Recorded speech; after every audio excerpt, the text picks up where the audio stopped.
Today I'm joined by senior wide receiver Michael Pittman Jr. The football team just wrapped up its spring showcase on Saturday. Michael, thanks for being here. No problem. And I have to be honest with you, senior wide receiver Michael Pittman Jr. doesn't ring as well as junior wide receiver Michael Pittman Jr. I think I'm going to miss that a little bit. Yeah, I mean, as like time goes on, you get older and you get new titles, I guess. So I'm just passing through that. Yeah. So you're going into your fourth year at USC, and it just kind of feels like time's just flown by. So what have you learned in those past 3 years? What have I learned? I've learned that everything is just expected to change. Like, I've seen coaches go, like I've seen players go, and I mean, just like consistent change is like really what I really learned, that everything is destined to change, I guess. And at the end of last season, you decided you're going to come back to USC. You're not going to go to the draft. You had some unfinished business here. What are your goals, personal goals for 2019?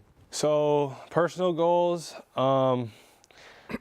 first, I mean, I guess that I want to win a Pac-12 again, and then that leads to Rose Bowl, and then that leads to playoffs, then that leads to the national championship, and then I also thought that I could raise my draft stock higher than what I was getting, like higher than what they thought that I would go. So, because like all that stuff is like hopeful stuff. So whatever they say, you want to kind of go like around below that or like around under that. So yeah.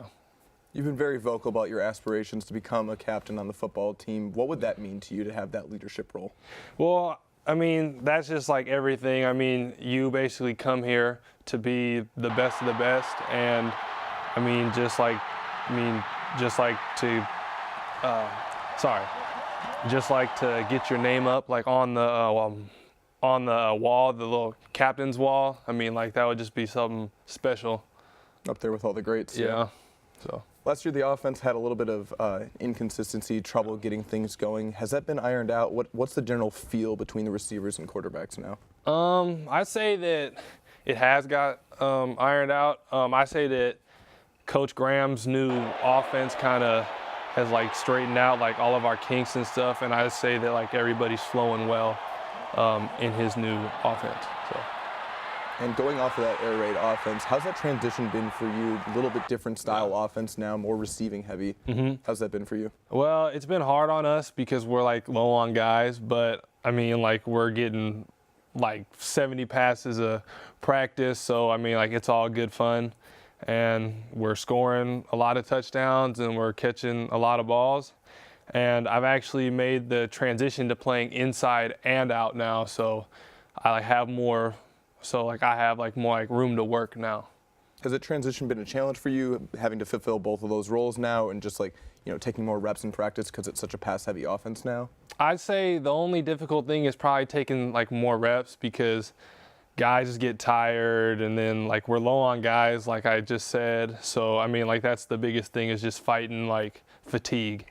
So the receivers are a pretty young group of guys now, and you being the senior of the squad, you play a mentor to any of them?